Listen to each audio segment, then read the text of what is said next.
네, 제가 담임 목회를 이제 시작한 지 2년 좀 넘었습니다. 그리고 제일 큰 변화는 이제 매주 설교를 해야 한다는 것입니다. 네, 지난주에 잘 쉬었습니다.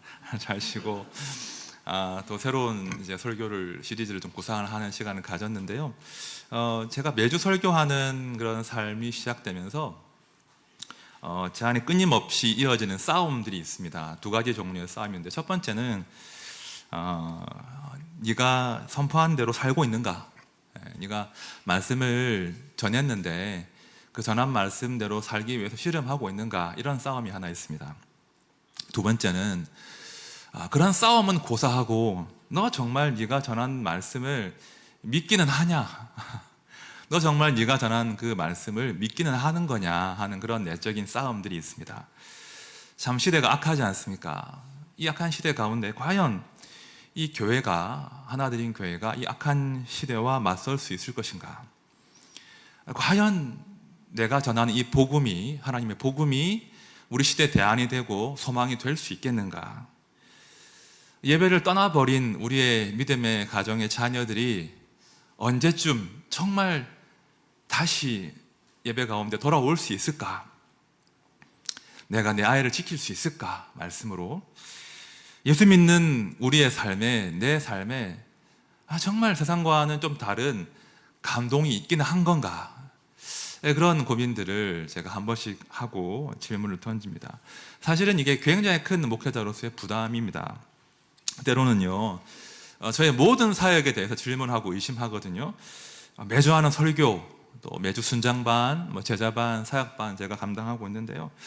네가 하는 안목사, 네가 하는 그 모든 선포와 훈련이 정말 사람들을 변화시키고 가정을 회복시키고 뭔가 영적인 성장으로 이어지고 있는 것인가? 정말 이 시대와 맞설 수 있는 예수의 제자를 키워내고 있는 것인가? 나는 정말 잘하고 있는 것인가? 그저 그냥 루틴을 따라서 종교 활동만 하는 것은 아닌가? 그런 자문을 할 때가 참 많습니다. 사실 이런 이야기를 제가 이렇게 꺼냈지만 사실 제가 주로 숨기고 삽니다. 목회자들이 사실 이런 내적인 고민들이 굉장히 많지만 이런 것들을 적당히 숨기고 살아요. 적당히 숨기면서 그런 의심에도 두려움에도 불구하고 다시 힘내어서 말씀을 전할 수밖에 없고 복음을 증거할 수밖에 없는 것이 목회자의 숙명이고 고충이지 않겠습니까? 저는 목회자로서 정말 이 싸움들을 중단하고 싶지 않습니다. 정말 치열하게 싸워가면서 말씀을 증거하는 것이, 그것이 하나님 앞에서 또 성도들 앞에서 저의 최소한의 도리가 아닐까, 그런 생각을 합니다. 여러분, 참 제가 나약한 이야기로 설교를 시작했는데요. 사실 신약 성경을 보면 우리 사도들은 굉장히 담대하고 강인했습니다. 여러분, 그 초대교회, 신약교회에서 그 사도 중에 가장 그 독보적으로 교회를 섬긴, 선교한 분이 누구십니까?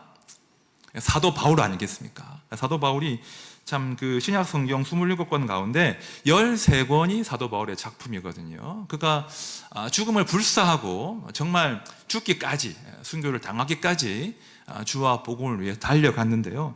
그가 남긴 유명한 말씀들이 많은데 제가 두 군데만 읽어드릴게요. 내게 능력 주시는 자 안에서 내가 모든 것을 할 수 있느니라. 정말 담대한 고백을 했습니다.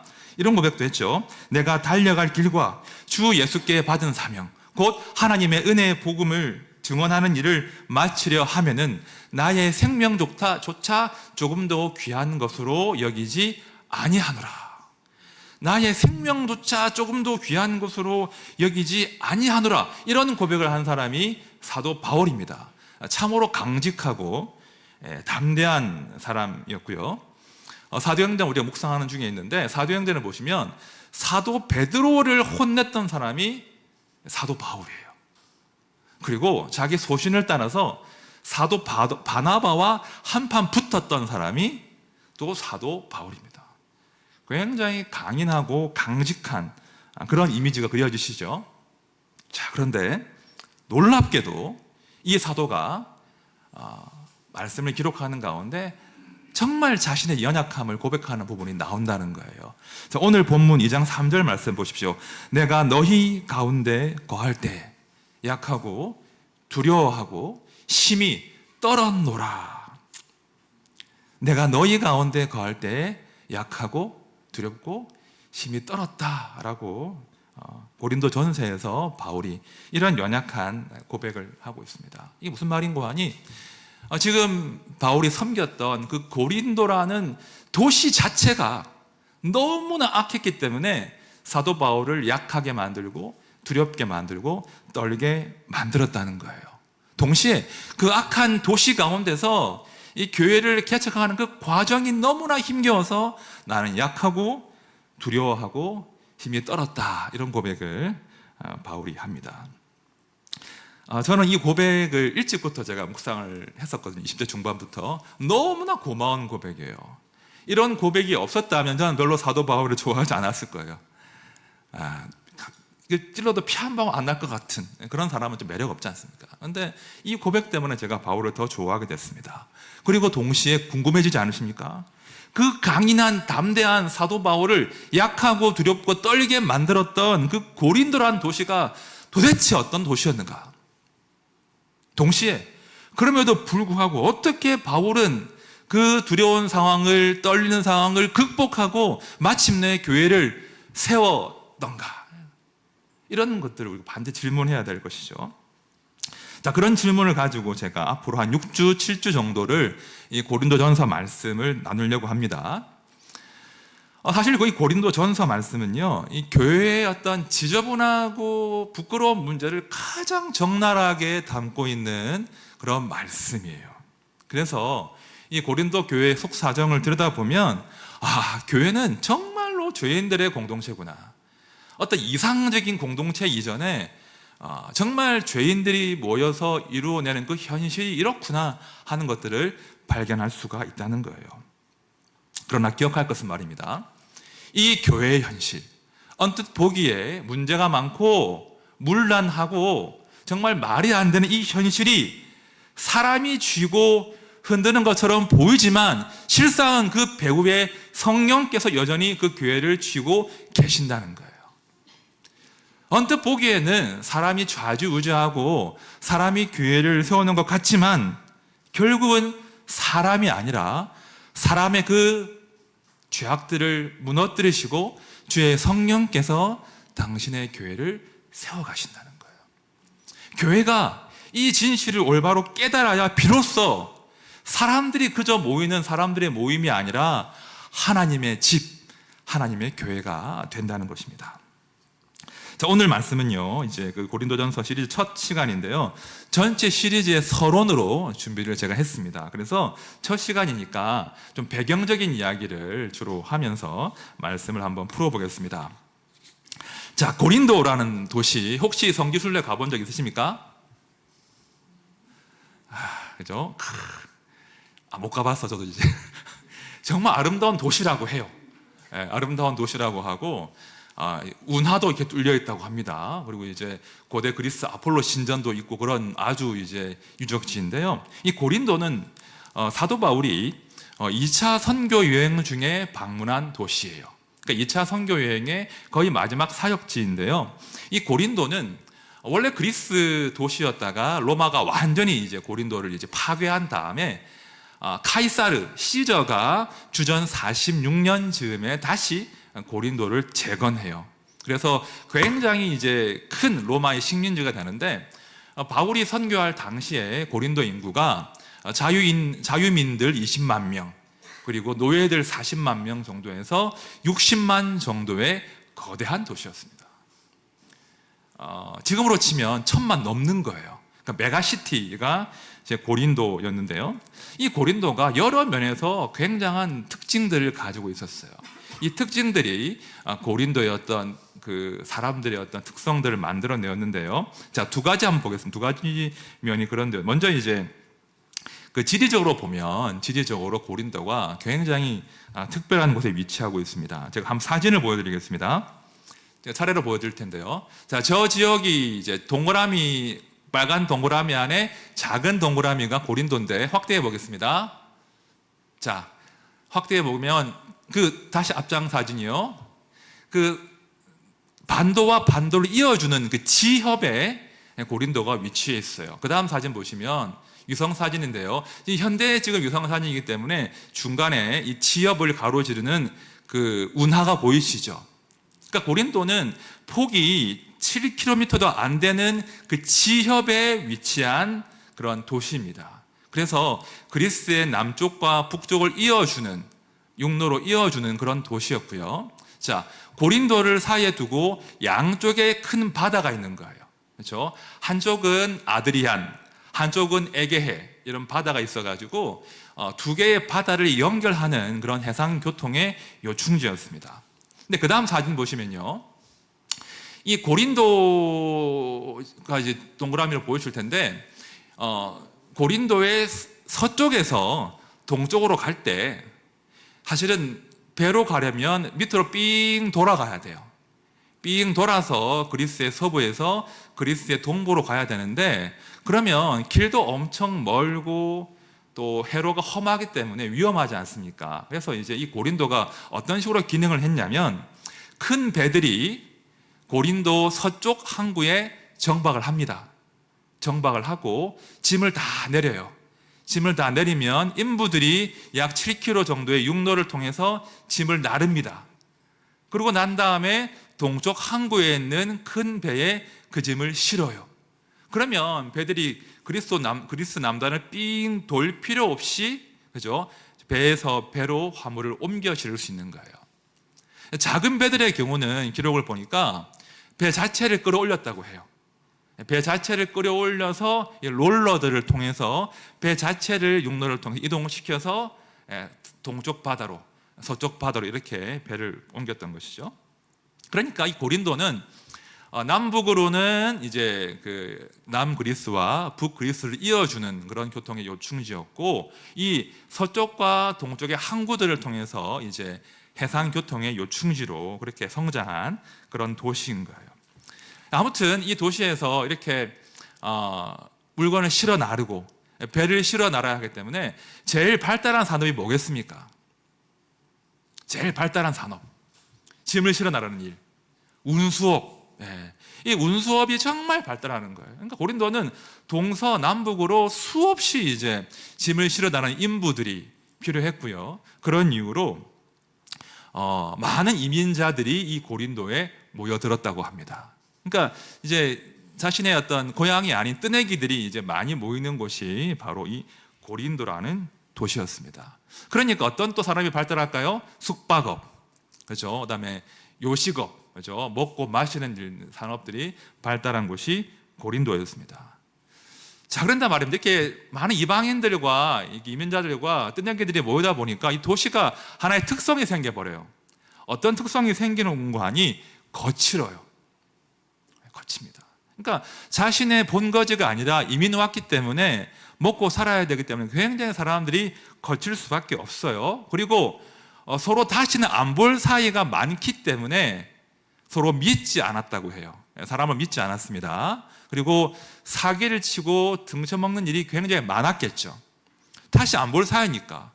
혹시 사기를 치더라도 워낙에 교통의 요충지니까 어디로든 도망갈 수 있으니까 그렇게 사기치고 등쳐먹는 사람들이 넘치는 그런 곳이 바로 고린도였습니다.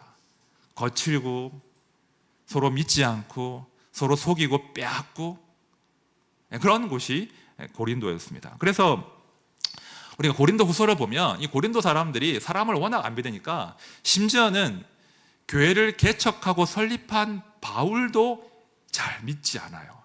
신뢰하지 않아요. 정말 바울 당신이 사도가 맞나? 정말 바울 당신은 우리 교회의 리더가 될 자격이 있나? 이렇게 쉴 새 없이 사도 바울을 공격하고 마음 아프게 한 교회가 바로 고린도 교회였어요. 그래서 고린도 후서 10장 10절을 보면 어떤 말까지 하냐면, 일부 고린도 교회 성도들이 말하기를 사도 바울의 말은 시원치 않다, 그런 평가까지 했습니다. 자, 사도 바울의 말이 시원치 않다, 이게 무슨 뜻일까요? 이게 무슨 말이냐면 이런 말이에요. 사도 바울의 설교를 듣고 있는 것이 굉장히 괴롭다, 이런 뜻이에요. 그러니까 사도 바울의 설교를 듣고 있으면 그러니까 다 못 듣고 그냥 중간에 그냥 나가버리고 싶다. 그 정도로 사도 바울의 설교는 아주 듣기 힘들다, 이런 표현이 시원치 않다, 이 표현에 담긴 의미거든요. 그러니까 사람들이 얼마나 거친지 아시겠죠? 얼마나 사람을 신뢰하지 않는지 아시겠죠? 교회를 설립한 사도에게마저 사도 바울의 설교는 듣기 힘들어 라는 말을 공개적으로 할 정도로 거친 사람들이 고린도 사람들이었습니다. 그리고 하나 더 특성이 있는데요. 원래 항구 도시가 좀 성적으로 문란하지 않습니까? 성적으로 문란한 도시인데, 특히 이 고린도에는요, 고린도 제일 높은 곳에 아프로디테의 신전이 있었습니다. 이 아프로디테는 흔히 비너스라는 여신인데요, 사랑과 미의 여신입니다. 그리고 그 신전에는 한 1000명 정도의 성전 창녀들이, 매춘부들이 있었던 거예요. 그러니까 1000명 정도나 되는 매춘부들이 아프로디테 성전을 섬기다가 밤이 되면 밑으로 쫙 내려와서 매춘 행위를 했다고 해요. 가뜩이나 항구 도시이고 문란한데 신전 창기들이 와서 매춘업을 합법적으로 하니까 얼마나 이 도시가 문란하겠습니까? 참 한마디로 고린도는 참 있을 만한 곳이 못 되는 것이죠. 거칠고 사람 안 믿고 사기치고 성적으로 문란한 곳이 고린도였습니다. 이것이 고린도의 하나의 큰 특성이었고요. 자, 두 번째 특성은 뭐냐면, 이 특성은 고린도란 도시의 역사와 연관되어 있는 특성인데요. 제가 처음 말씀드린 것처럼 고린도는 원래 그리스의 도시로 번성했다가 한번 폭삭 망하거든요. 폭삭 망한 다음에 새롭게 세워진 도시예요. 많은 이민자들이 유입된 도시이다 보니 사회에 그 도시 자체가 안정감이 없는 거예요. 그죠? 뿌리가 약한 도시가 바로 고린도였습니다. 굉장히 불안정한, 그러니까 지역을 탁 지키고 있는 그런 터줏대감이 없기 때문에 어쩔 수 없이 경쟁하는, 너나 나나 하면서 경쟁하는 그런 도시가 바로 고린도였습니다. 그래서 제가 또 다음 주에 한 번 더 자세히 풀겠지만, 이 고린도는요, 살아남기 위해서 이 패거리, 파당을 짓고 그 세력을 형성할 수밖에 없는 그런 도시였습니다. 그러니까 토착 귀족 세력이 없고 다 신생으로 유입된 사람들이기 때문에 아무튼 세력을 형성해서 그 세력을 중심으로 생존을 하려고 했던, 그래서 그 좁은 도시에서 끊임없이 시기하고 질투하고 그것으로 인한 분쟁이 끊이지 않던 곳이 바로 고린도였습니다. 그러니까 참 고린도가 얼마나, 그 거대한 도시가 얼마나 험한 곳이었는지 조금 짐작이 되시지요. 아마 저기 시골 사시다가 수도권으로 이주하신 분들은 조금 이 상황을 이해하실 거예요. 서울 가면 코베 간다고. 정말 코베 갈 것 같더라고요. 지금 제가 용인 산 지 10년 넘었는데 가끔 서울 갈 일이 있으면 정신을 못 차리겠습니다. 서울 못 살겠다, 이거 다시 내려오거든요. 아마 그런 상태였을 건데 더 문란하고, 그죠? 서로 사기치는 그런 곳이었습니다. 그러니까 사실은 사도 바울이 이 고린도에 와서 사역할 때 그 마음이 조금은 이해가 되시죠? 자, 3절 말씀 다시 보십시오. 내가 너희 가운데 거할 때에 약하고 두려워하고 심히 떨었노라. 바울이 그냥 수사적으로 하는 말이 아니라 정말 고린도는 특별하게 사도 바울에게 위협적인 도시였다는 거예요. 각자 자기의 이익만을 추구하고 쾌락을 따라 살고 있고 서로 믿지 않는 그 이용해 먹는 그 거대한 도시 안에서 주의 복음의 사도로 산다는 것은 굉장히 외로운 일이었을 겁니다. 많은 사람들이 그 예수 믿어 뭐 하냐고, 당신이 증거하는 복음 참으로 어리석다고, 어떻게 십자가에 못 박혀 죽은 사람을 믿고 있느냐고 아마 조롱했을 거예요. 분명히. 바울은 참으로 자기가 얼마나 초라한지를 수없이 직면했을 것입니다.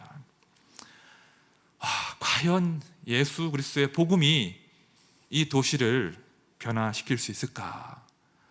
과연 예수의 복음이 저 방탕하고 저 이기적인 사람들을 변화시킬 수 있을까? 그들을 주께로 돌이킬 수 있을까? 사도 바울은 아마도 밤마다 고민하고 두려워하고 기도했을 것입니다. 그것이 오늘 2장 3절에 표현된 것이죠. 저는요, 참 이 바울의 이 고백이 귀합니다. 너무나 귀해요. 그리고 동시에 한 걸음 더 나아가서 그렇게 약하고 두렵고 떨었다고 하는데 어떻게 바울이 이 고린도에서 버텼을까? 그를 버티게 한 힘이 무엇이었을까? 이런 질문을 던지게 되는 겁니다. 이것이 오늘 설교의 본문인데요. 본론인데요. 어찌 보면 우리 모두가 고린도에 살고 있는 것 아닙니까? 그죠? 저도 우리 성도님들도 정말 복음에 적대적이고 복음을 우습게 보고 돈과 쾌락을 추구하는 그런 시대 가운데 살지 않습니까? 우리 직장에서, 우리 가정에 우리 아이들 복음을 귀하게 보지 않거든요. 우습게 보지 않습니까? 그런 시대 가운데 우리가 어떻게 하면 포기하지 않고 주의 복음을 증거하고 예수가 소망이라는 말씀을, 이야기를 힘있게 증거하는 삶을 살아낼 수가 있겠습니까? 오늘 저는 말씀 가운데 두 가지를 우리가 기억하자, 그렇게 당부드리고 싶습니다. 첫 번째는 우리가 뭘 기억해야 되냐면, 사도 바울이 과감하게 버린 것이 있고 그가 끝까지 붙드는 것이 있다. 이걸 꼭 보셔야 됩니다. 자, 2장 1절과 2절 말씀 우리 같이 읽어보겠습니다. 시작. 형제들아, 내가 너희에게 나아가 하나님의 증거를 전할 때에 말과 지혜의 아름다운 것으로 아니하였나니 내가 너희 중에서 예수 그리스도와 그의 십자가에 못 박히신 것 외에는 아무것도 알지 아니하기로 작정하였음이라. 자, 보십시오. 바울이 일찌감치 포기한 것이 있습니다. 그가 학문이 없는 사람이 아니었어요. 그는 지적으로 엘리트였습니다. 철학과 신학에, 성경에 능통한 사람이었어요. 하지만 그가 말하기를, 나는 사람들을 설득하기 위해서 혹은 사람들의 호감을 잘 사기 위해서 내 말을 그럴듯하게 꾸미거나 혹은 고상한 척 하지 않겠다라고 지금 이야기하는 거예요.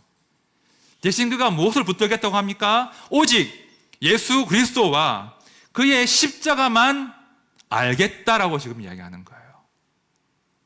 당시의 사람들이 가장 저주스러운 형벌로 알고 있던 그 십자가만 내가 붙들겠다라고 지금 바울이 이야기하는 거예요. 굉장한 패러독스예요. 자, 4절과 5절도 보십시오. 내 말과 내 전도함이 설득력 있는 지혜의 말로 하지 아니하고 다만 성령의 나타나심과 능력으로 하여 너희 믿음이 사람의 지혜에 있지 아니하고 다만 하나님의 능력에 있게 하려 하였노라. 반복되는 말씀이에요. 4절에서 성령의 나타나심과 능력, 5절에서 하나님의 능력. 사람의 지혜로운 말과 설득력 있는 그 소리가 아니라 예수의 십자가와 하나님의 성령님의 나타나심과 능력과 하나님의 능력, 삼위 하나님의 총동원되고 있지 않습니까? 내가 붙들 것은 이 삼위 하나님의 능력밖에 없다라고 바울이 고백하는 거예요. 사람들이 뭐라고 해도, 사람들이 비웃을지라도, 자신의 지식으로 우리의 복음을 평가할지라도 나는 뭐라고 해도 삼위 하나님의 이 복음과 능력만 붙들겠다라고 바울이 선언하는 거예요. 그러자 하나님께서 그 바울의 결단을 귀하게 보십니다. 그에게 자주 오셔서 이렇게 말씀하시는 거예요. 자, 사도행전 18장 9절 10절 보시면 그런 사도 바울을 찾아오시는 하나님의 모습인데요. 제가 볼게요. 밤에 주께서 환상 가운데 바울에게 말씀하시되 두려워하지 말며 침묵하지 말고 말하라. 내가 너와 함께 있음에 어떤 사람도 너를 대적하여 괴롭게 할 자가 없을 것이니 이는 이 성 중에 내 백성이 많음이라 하시더라. 바울은 의심했어요. 두려워했어요. 과연 이 성 중에 믿는 자가 얼마나 될까? 주님 뭐라고 하십니까? 내가 너와 함께 있다. 복음을 증거하라. 이 성 중에 내 백성이 많다라고 하시는 거예요. 이 격려를 받고 사도 바울이요, 무려 18개월간 고린도에서 사역을 합니다. 에베소 다음으로 긴 시간 사역한 곳이 이 고린도였거든요. 그렇죠? 두려웠지만, 나는 약했지만 다시 복음 붙들고 하나님의 격려와 함께 그가 소명을 감당한 겁니다. 제 이야기를 좀 하겠습니다. 제가 대학 졸업을 한 시점이 이제 2002년, 3년 그때인데요. 대학을 졸업하고 이제 신학대학원을 가기로 결정했는데 결정했다고 쉽게 가집니까? 결정했지만 더 많은 갈등들이 있는 겁니다. 대학 4학년 때였는데 내가 주를 위해 사는 것 오케이, 주를 위해 살긴 살겠는데 목사로 꼭 살아야 할까 하는 그런 질문들을 계속 했습니다. 왜냐하면 선배 목사님들의 삶이 매력적이지 않은 거예요. 별로 매력이 없었어요. 그리고 무기력해 보였습니다. 뭐 교회 안에 갇혀가지고 있는 그 목사의 삶이 뭐가 매력이 있습니까? 차라리 그냥 영향력 있는 평신도로 사는 게 낫지 않을까? 그런 고민들을 많이 하던 시기였습니다. 물론 이제 학벌도 아까웠습니다. 내가 이걸 가지고 굳이 신학을 해야 될까? 그래서 이제 굉장히 내적 갈등이 많던 시기에 제가 오늘 본문의 말씀을 만났어요. 언제 만났냐면 제가 활동하던 선교 단체에서 이제 매주 목요일 저녁마다 큰 모임을 하는데 당시 간사님께서 이 본문으로 졸업반인 저희들에게 말씀을 전해주셨습니다. 그 간사님은 포항공대 출신이셨어요. 포항공대 출신이시고 당시 제 눈에는 굉장히 키도 크시고 잘생겼어요. 그리고 정말 그 지식과 지혜에 능통하신 그런 탁월한 목회자셨는데 사실 항상 궁금했거든요. 왜 저분은 포항공대까지 나와가지고 취업도 안 하고 돈 100만 원 정도 버는 이 간사 하실까? 명예도 없거든요, 간사라는 것이. 왜 저분은 이렇게 험한 일을 굳이 하셔야 될까? 참 궁금하던 차였는데 그분이 그 간사님이 오늘 본문의 말씀으로 설교를 하시면서 눈물을 글썽이시는 거예요. 눈물을 글썽이시면서 나도 사도 바울처럼 두렵다고 고백하시는 거예요. 그 20대 초중반의 어린 학생들 앞에서 나도 사도 바울처럼 너무나 두렵고 떨린다라고 말씀하십니다. 그러시면서 그분이 제가 그 표정을 잊을 수가 없어요. 너무나 확신에 찬 표정으로 나는 내가 공부한 거, 내 스펙 그런 거 의지하지 않아. 나는 오직 주의 성령과 그분의 나타나심만 갈망하면서 사역하고 있다라고 고백을 하시는 거예요. 제가 큰 충격을 받았습니다. 저분 정도면 저렇게 공부를 많이 했으면 뭔가 자기 것을 가지고 내가 승부를 보겠다라고 말씀하실 줄 알았는데 그렇지 않다는 거예요. 자신도 두렵대요. 자신은 약하대요. 그러시면서 나는 내 가진 것이 아니라 오직 예수의 복음의 능력과 그 성령의 나타나심만을 갈망하면서 사역한다. 그렇게 말씀하시더라고요. 2002년도의 일이었는데요. 지금도 그 강의실에서의 그 감동과 그 장면이 생생합니다. 그리고 그 간사님의 그 고백이 어떤 것인지 제가 이제는 좀 알 것 같습니다. 시대가 더 악해졌죠. 저는 여전히 연약합니다. 저는 설교를 하러 올라올 때마다 너무 무섭습니다. 두렵습니다. 두렵고 제가 설교한 대로 살지 못하는 것이 너무나 두렵고 또 제가 설교하지만 제 안에는 의심과 그죠? 질문들이 여전히 있기 때문에 참 설교하기가 두렵고 떨립니다. 그리고 시대의 악함을 볼 때마다 그리고 교회 안팎의 여러 가지 문제를 마주할 때마다 저는 여전히 당당하지 못하고 두려워질 때가 많습니다. 또 지칠 때도 많습니다. 나는 왜 지금 목사로 살고 있는 걸까? 나는 지금 뭐 하고 있는 걸까? 나는 잘하고 있나? 그런 고민들을 많이 하죠. 그럼 다시 제가 이 말씀으로 돌아가는 거예요. 다시 이 말씀. 네가 내세우고 싶은 그것들 아닌 거 너 알잖아. 네 학벌도 아니고 네 경험도 아니고 네 스펙도 아니고 그거 아닌 건 이제 알잖아. 너는 약하고 너는 두렵고 너는 떨 수밖에 없지만 하나님 너와 함께 하시고 하나님의 복음은 능력이 있잖아. 너 뭘 붙들어야 되는 거니? 다시 제가 정신을 차리게 되는 거예요. 그래서 내 안에 여전히 의심이 있고 두려움이 있지만 강단에 서면 그 복음의 확신으로 여러분들에게 설교할 수 있는 거예요. 이것이 우리가 이 불신의 시대 가운데 끝까지 붙들어야 될 복음의 능력인 것입니다. 이제 두 번째입니다. 이제 마지막이에요. 우리 어떻게 하면 약한 시대 가운데 예수의 제자로 살아낼 수 있을 것인가? 두 번째는요, 우리의 동력자들이 있기 때문이에요. 여러분, 우리 혼자 하는 것이 아니라 우리의 동력자들이 있기 때문입니다. 사도 바울이 그 큰 도시에서 외롭게 사역할 때 하나님께서 정말 놀랍도록 일생의 동력자를 보내어 주세요. 누군가 하니 아굴라와 브리스길라입니다. 자, 사도행전 18장 말씀 우리 함께 읽어보겠습니다. 시작. 그 후에 바울이 아덴을 떠나 고린도에 이르러 아굴라라 하는 본도에서 난 유대인 한 사람을 만나니 글라우디오가 모든 유대인을 명하여 로마에서 떠나라 한 고로 그가 그 안에 브리스길라와 함께 이달리아로부터 새로 온지라.